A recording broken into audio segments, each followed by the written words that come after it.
So hello everyone, welcome back to Prashant smart tech YouTube channel. నేను మీ ప్రశాంత్ని.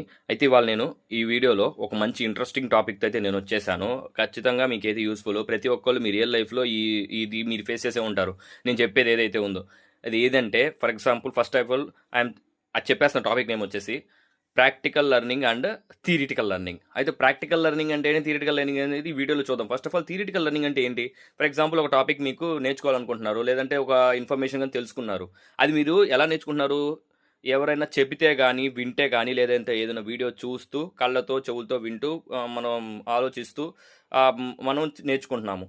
అంటే అక్కడ మీరేమి అదేమి మీరు రియల్గా చేయట్లేదు, జస్ట్ నేర్చుకున్నారు. దీన్ని థియరిటికల్ లెర్నింగ్ అంటాం. ప్రాక్టికల్ లెర్నింగ్ అంటే ఏంటి? ప్రాక్టికల్ లెర్నింగ్ అంటే ఇప్పుడు ఏదైనా ఒక విషయం అనేది మీరు నేర్చుకుంటారు. నేర్చుకున్న తర్వాత దాన్ని వచ్చేసి మీరు ప్రాక్టికల్గా, అంటే ఫర్ ఎగ్జాంపుల్ ఒక ఇన్ఫర్మేషన్, ఒక టాపిక్ నేర్చుకున్నారు. ఆ టాపిక్ సంబంధించి రియల్ టైంలో ఎలాగ ఎలా ఉంటుంది అని చెప్పి వెళ్ళి మీరు వెళ్ళి ఆ టాప్ ఒక ఒక వర్క్ ఉంది, ఒక వర్క్ గురించి నేర్చుకున్నారు, చూశారు, అంతే తెలుసుకున్నారు. ఆ తర్వాత ఆ వర్క్ గురించి వెళ్ళి మీరు కూడా ఆ వర్క్ చేస్తే అప్పుడు అది ప్రాక్టికల్ కింద వస్తుంది. సో ఇది ప్రాక్టికల్ లెర్నింగ్ అంటాం. అయితే ఇక్కడ practical learning, theoretical learning differences ఎక్కడ వస్తుంది అంటే, ఒక పర్సన్ ఉన్నాడు ఎగ్జాంపుల్. ఆ పర్సన్ అంతా థియరిటికల్గా అంతా నేర్చుకున్నాడు, వీడియోస్ చూశాడు, అంత నాలెడ్జ్ బాగా తెలుసుకున్నాడు, అంతా అతను వచ్చేసి దాని మీద నాలెడ్జ్ అంతా పెంచుకున్నాడు.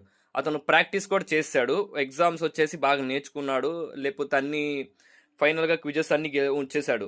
సో అతను ఇప్పుడు ఫుల్ నాలెడ్జబుల్.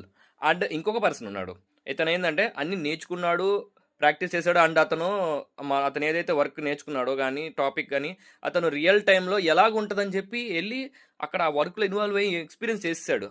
సో అలాగే దాంట్లో వర్క్తో పాటు రియల్ టైంలో ఉన్న ప్రాబ్లమ్స్ ఏంటి, క్రిటికల్ సిచ్యువేషన్స్, హార్డ్ సిచ్యువేషన్స్ని ఎలా ఫేస్ చేశాడు, ఇవన్నీ కూడా తెలుసుకొని ఉన్నాడు ప్రాక్టికల్గా. సో ఇప్పుడు ఇద్దరు పర్సన్స్ ఉన్నారు. ఈ ఇద్దరు పర్సన్స్లో ఒకళ్ళు థియరిటికల్గా వెరీ వెల్, ఇంకొకళ్ళు ప్రాక్టికల్గా కూడా వెరీ వెల్. సో వీళ్ళిద్దరూ ఉన్నారు.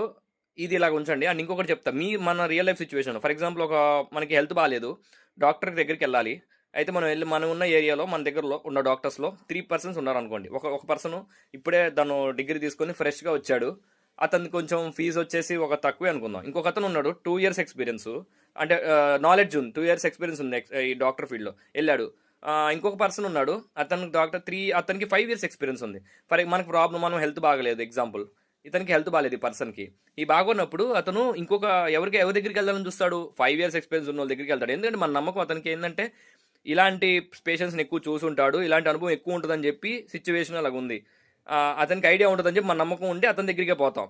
సో ప్రాక్టికల్ ఎక్స్పీరియన్స్ మనం రియల్ టైంలో చాలా యూస్ఫుల్ అవుతుంది. అండ్ మిగతా పార్ట్ అనేది పార్ట్ 2లో చెప్తాను. Stay tune.